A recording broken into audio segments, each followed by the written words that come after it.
Hello friends, welcome to Indian jobs mill.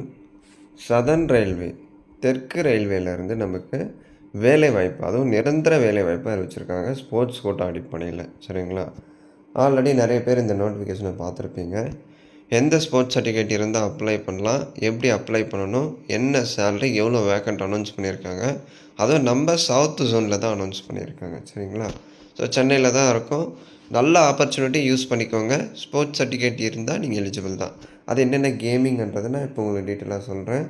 So online application பாருங்கள், 13 செப்டம்பரே open பண்ணிட்டாங்க. இப்போ ஓப்பனில் தான் இருக்குது. லாஸ்ட் டேட் அக்டோபர் 12க்குள்ளே நீங்கள் ஆன்லைனில் அப்ளை பண்ணி முடிச்சிடணும். Under sports quota open advertisement scheme. ஓகேங்களா? ஓப்பன் அட்வர்டைஸ்மெண்ட் அப்படின்னா யார் வேணாலும் அப்ளை பண்ணலாம். மேல் ஃபீமேல் 2 பேருமே எலிஜிபிள் தான். அப்ளை பண்ணுறப்ப கரெக்டான இமெயில் ஐடி, மொபைல் நம்பர் கொடுத்தா மட்டும்தான் ஃப்யூச்சர் இன்டிமேஷன் எல்லாமே கரெக்டாக வரும். அதாவது அட்மிட் கார்டு ரிலீஸ் பண்ணாங்க அப்படின்னா இமெயில் ஐடிக்கு இன்டிமேட் பண்ணுவாங்க. ஸோ அந்த மாதிரி இப்போ நீங்கள் கரண்ட்டாக எந்த email ID, mobile number use பண்ணுறீங்களோ அதை கொடுத்துக்கோங்க. ஓகேங்களா?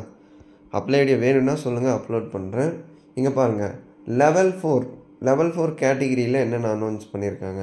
Athletic women, boxing women, cricket men, tennis men. So event position எவ்வளோ வேக்கண்ட் இருக்குது. அதே மாதிரி லெவல் 2 கேமிங்கில் பாருங்கள், athletic men, women, basketball men, women, boxing men, cricket men, cricket women இருக்குது, golf women, swimming men, tennis women, men. இந்த மாதிரி நிறைய கேமிங் இருக்குது. லெவல் 2 கேமிங் அந்த அதுக்கான வேக்கன்சி காமிச்சிருக்காங்க, செக் பண்ணிக்கோங்க. அடுத்த லெவல் 1 கேமிங் என்ன, அதுலேயும் அதே தான். Athletic men, women, male female கொடுத்துருக்காங்க. Basketball men, boxing men, boxing women also கொடுத்துருக்காங்க. கிரிக்கெட் மென் இருக்குது, cricket women, football women, hockey men, swimming men, weightlifting men, weightlifting women. So நல்ல gaming தான் announce பண்ணியிருக்காங்க. இது majority எல்லோரும் இதில் participate பண்ணக்கூடிய ஒரு கேமிங் தான். அந்த மாதிரி மேஜர் கேமிங் தான் வந்து அனௌன்ஸ் பண்ணியிருக்காங்க. ஹைலைட்டடான கேமிங் தான் இது எல்லாமே. ஸோ இதில் உங்களுக்கு பார்ட்டிசிபேட் பண்ணி சர்டிஃபிகேட் இருக்குது அப்படின்னு அப்ளை பண்ணலாம். பட் அந்த அச்சீவ்மெண்ட் லெவல் எப்படி இருக்கணும், கண்டிப்பாக நேஷ்னல் இன்டர்நேஷ்னல் லெவலில் இருக்கணும். ஓகேங்களா? வேர்ல்டு சாம்பியன்ஷிப் அந்த மாதிரிலாம் இருக்கலாம். டிஸ்ட்ரிக்ட் லெவல், ஸ்டேட் லெவலாக இருந்தால் அது கட்டாயம் எலிஜிபிள் இல்லை. ஓகேங்களா? அதை செக் பண்ணிக்கோங்க. என்றைக்குமே நேஷ்னல் இன்டர்நேஷ்னல் சர்டிஃபிகேட்டை வச்சு தான் நீங்கள் ஸ்போர்ட்ஸ் என்ட்ரிக்கே அப்ளை பண்ண முடியும். பேஸ் எலிஜிபிலிட்டி அதுதான். ஓகேங்களா? அதில் நிறையா இருக்குது. வேர்ல்டு சாம்பியன்ஷிப்பு, ஜூனியர், சீனியர், இந்த மாதிரி நிறைய கேட்டகிரி இருக்கும். ஜென்ரலாக நேஷ்னல் லெவலில் இருக்கணும், அது ரொம்ப முக்கியம். ஓகே, அடுத்து பாருங்கள். ஏன் அப்படின்னா இது ஆல் இந்தியா லெவலில் அனௌன்ஸ் பண்ணுறாங்க இல்லையா? ஜஸ்ட்டு தமிழ்நாடு ஸ்டேட்டுக்கு அப்படின்னா மட்டும் ஸ்டேட் லெவல் சர்டிஃபிகேட் யூஸ் பண்ணிக்கலாம். பட் இது ஆல் ஓவர் இந்தியாவுக்கே வந்து சதர்ன் ரயில்வேல அனௌன்ஸ் பண்ணுறாங்க. அப்போ யார் வேணாலும் அப்ளை பண்ணுவாங்க. அதனால் அந்த காம்படிஷன் லெவல் வந்து நேஷ்னல் லெவலில் இருக்கணும் அப்படின்னு சொல்கிறாங்க. இப்போ டேட் ஆஃப் ட்ரையல்ஸ் உங்களுக்கு இது செலெக்ஷன் எப்படி இருக்கும் அப்படின்னா எக்ஸாம்லாம் கிடையாது. அது உங்களுக்கும் தெரிஞ்ச விஷயந்தான். ஸ்போர்ட்ஸ் அச்சீவ்மெண்ட் சர்டிஃபிகேட்டை பேஸ் பண்ணி செலக்ட் பண்ணுவாங்க. அடுத்து ஸ்போர்ட்ஸ் ட்ரையல்ஸ் இருக்கும். ஸ்போர்ட்ஸ் ட்ரையல்ஸ்னால் என்ன, அதுக்கான டேட்டு, டைமிங்கு, எந்த இடத்துல கண்டக்ட் பண்ணுவாங்க அப்படின்னு சொல்லிட்டு உங்களுக்கு இந்த வெப்சைட்டில் www.rrcmes.in சதர்ன் ரயில்வே சென்னையோட அஃபிஷியல் வெப்சைட்டில் ஸ்போர்ட்ஸ் அந்த ட்ரையல்ஸ் ரிலேட்டடான டீட்டெயில்ஸ் எல்லாமே அப்டேட் பண்ணுவாங்க. ப்ளஸ் உங்கள் இமெயில் ஐடிக்கும் இன்டிமேஷன் வரும், அதை வச்சு நீங்கள் செக் பண்ணிக்கலாம். இதுக்கு எக்ஸாம் கிடையாது. அடுத்து எலிஜிபிலிட்டி கண்டிஷன் பாருங்கள். 18 to 25 ஏஜுக்குள்ளே இருந்தால் நீங்கள் அப்ளை பண்ணலாம் அப்படின்னு சொல்லியிருக்காங்க. ஸோ 18 to 25 ஏஜுக்குள்ளே இருக்கணும். இப்போது லெவல் 4 and 5 கேமுக்கு எவ்வளோ வேக்கண்ட் இருக்குது, 2 and 3ல் எவ்வளோ வேக்கண்ட்டு, லெவல் 1 கேமிங்கில் எவ்வளோ வேக்கண்ட் இருக்குது, அதாவது போஸ்ட் டீட்டெயில்ஸ் வேக்கன்சி காமிச்சிருக்காங்க. அதுக்கான சேலரி லெவல் 1க்கு 18, லெவல் 2க்கு 19, லெவல் 3க்கு 21 இருக்கும், லெவல் 4க்கு 25,000 சேலரி, லெவல் 5க்கு 29 இருக்கும். இந்த மாதிரி அந்த லெவலில் பொறுத்து உங்களுக்கு சேலரி இன்க்ரீஸ் ஆகும். சரிங்களா? லெவல் 1 தான் இருக்கிறதுலே லீஸ்ட் கேட்டகிரி. லெவல் 1 கேமிங் இருக்கு இல்லையா, அதுதான் பார்த்தீங்கன்னா இருக்கிறதுலே வந்து லீஸ்ட் கேட்டகிரியான ஒரு கேம்.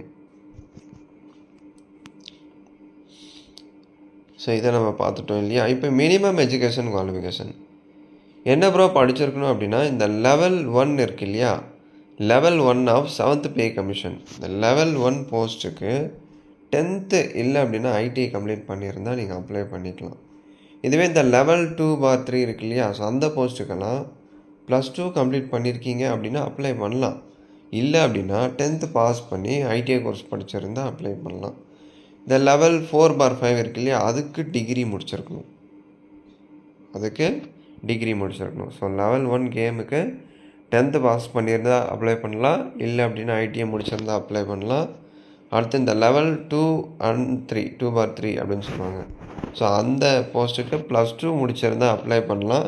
இல்லை அப்படின்னா 10th வித் ஐடிஐ கம்ப்ளீட் பண்ணியிருந்தா அப்ளை பண்ணலாம்.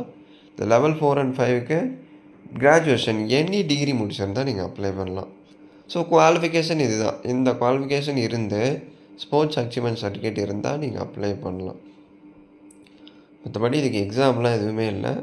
ஸோ நல்ல ஆப்பர்ச்சுனிட்டி யூஸ் பண்ணிக்கோங்க. இப்போ ஓகே, நம்ம அச்சீவ்மெண்ட் லெவல் எப்படி இருக்கணும் இங்கே கொடுத்துருக்காங்க பாருங்கள். World cup, junior, youth, senior category இருந்தால் okay. World championship, Asian games அதில் சீனியர் கேட்டகிரியாக இருக்கணும்.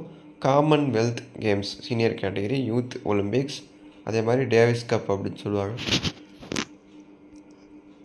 ஸோ இது வந்து கேட்டகிரி பி. அதே மாதிரி கேட்டகிரி சிலையும் காமிச்சிருக்காங்க, அதையும் செக் பண்ணிக்கோங்க. இப்போ minimum norms for recruitment of sports person.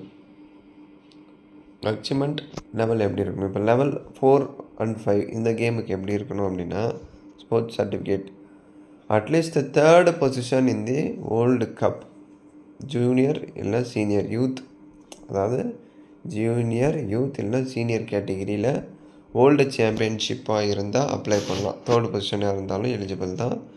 Asian games senior category இருக்கணும். இல்லை அப்படின்னா Commonwealth Games senior category, youth Olympics, championship, trophy, Davis cup. ஓகேங்களா? உங்கள் அச்சீவ்மெண்ட் லெவல் இப்படி இருக்கணும். இதில் நீங்கள் பார்ட்டிசிபேட் பண்ணியிருக்கணும் இந்த லெவலில் அப்படின்னு சொல்கிறாங்க. அதே மாதிரி லெவல் 2 and 3 காமிச்சிருக்காங்க, லெவல் 1 காமிச்சிருப்பாங்க. டீட்டெயிலாக செக் பண்ணிக்குவோம். ஓகேங்களா?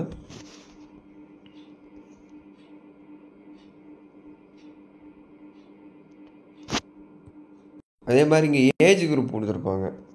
Sports discipline, category, age group, எவ்வளோ ஏஜ் இருந்தால் இதுக்கு நீங்கள் எலிஜிபிள் அந்த கேமிங்க்கு அப்படின்னு காமிச்சிருப்பாங்க. அதையும் செக் பண்ணிக்கோங்க. ஃபார் எக்ஸாம்பிள் இப்போ athletic men and male female 2 பேருமே அப்ளை பண்ணலாம்.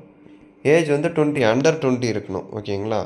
ஸோ சாம்பியன்ஷிப் வந்து ஜூனியர் நேஷ்னல் அத்லெட்டிக் சாம்பியன், அந்த ஏஜ் கேட்டகிரி காமிச்சிருப்பாங்க, அதையும் தரவாக செக் பண்ணிக்கோங்க.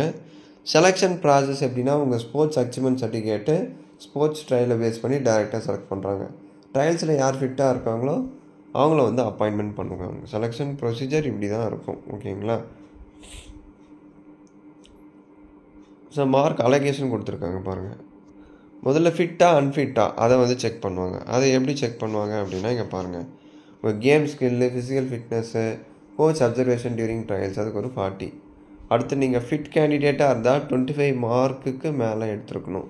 நீங்கள் ஃபிட் கேண்டிடேட்டாக இல்லை அப்படின்னா பிலோ 25க்குள்ளே எடுத்திருந்தால் நீங்கள் ஃபிட் கேண்டிடேட்டாக இல்லை அப்படின்னு கன்சிடர் பண்ணிடுவாங்க. ஸோ இப்போ யார் ஃபிட் கேண்டிடேட்டாக இருக்கீங்களோ அவங்களுக்கு அடுத்த கட்டமாக ஸ்போர்ட்ஸ் அச்சீவ்மெண்ட் சர்டிஃபிகேட் அதெல்லாம் வெரிஃபை பண்ணுவாங்க. ஓகேங்களா? வெரிஃபை பண்ணிவிட்டு ஒரு சின்ன டாக்குமெண்ட் வெரிஃபிகேஷன் கண்டக்ட் பண்ணிட்டு உங்களை அப்பாயின்மெண்ட் பண்ணுவாங்க. அதான் game skill, physical fitness, coach observation, அதுக்கு ஒரு 40 மார்க்கு, உங்கள் ஸ்போர்ட்ஸ் அச்சீவ்மெண்ட் சர்டிஃபிகேட்டுக்கு ஒரு 50 மார்க்கு, உங்கள் எஜுகேஷன் குவாலிஃபிகேஷனுக்கு ஒரு 10 மார்க். அதில் நீங்கள் எவ்வளோ பர்சன்டேஜ் எடுத்திருக்கீங்க. இந்த 100 மார்க்குக்கு யாருடைய மார்க் அதிகமாக இருக்கோ அவங்கள தான் வந்து செலக்ட் பண்ணுவாங்க. மெயினாக நீங்கள் ஃபிட்டாக இருக்கீங்களா அன்ஃபிட்டாக இருக்கீங்களா அதை பொறுத்து தான் வந்து உங்களுக்கு ஃபைனல் செலெக்ஷனே இருக்கும். அது ரொம்ப முக்கியம். மினிமம் குவாலிஃபையிங் மார்க் வந்து காமிச்சிருப்பாங்க. லெவல் 4 and 5 கேமிங்க்கு 70 இருக்கணும், 2/3க்கு 65, லெவல் 1 கேமுக்கு 60. ஸோ இது மினிமம், அதாவது மினிமம் இந்த மார்க் எடுத்தால் ஓகே செலெக்ஷனுக்கு கன்சிடர் பண்ணுவாங்க. ஸோ இதுக்கு மேலே நீங்கள் அதிகமாக எடுத்தால் தான் செலக்ட் ஆக முடியும். அது ஒன்று. அப்ளிகேஷன் ஃபீஸ் ரொம்ப ரொம்ப அதிகம். இது அஸ்யூஷுவல் இருக்கிறது தான். எல்லாருமே வந்து இந்த 500 ஃபீஸ் வந்து பே பண்ணணும். இதில் 400 வந்து ரீஃபண்ட் பண்ணிவிடுவாங்க. நீங்கள் இன்கேஸ் எஸ்சி எஸ்டி எக்ஸரிஸ் மேலே இருக்கீங்க அப்படின்னா 250 நீங்கள் பே பண்ணால் போதும். அதை ஸ்போர்ட்ஸ் ட்ரையல்ஸ் அன்றைக்கி உங்களுக்கு ரீஃபண்ட் பண்ணிவிடுவாங்க. ஓகேங்களா? ஸோ போகிறப்ப பேங்க் பாஸ்புக் ஒரிஜினல் ஜெராக்ஸ் மறக்காமல் எடுத்துகிட்டு போங்க. ஸோ டீட்டெயில்ஸ் மெஜாரிட்டி சொல்லிவிட்டேன். ஒரு சில டீட்டெயில்ஸ் விட்டுருக்கலாம். இந்த பிடிஎஃப் டெலகிராமில் ஷேர் பண்ணுறேன். டவுன்லோட் பண்ணி படித்து பாருங்கள். ஏதாச்சும் டவுட்ஸ் இருந்தால் கமெண்ட் செக்ஷனில் கேளுங்கள். தேங்க்ஸ் ஃபார் வாட்சிங்.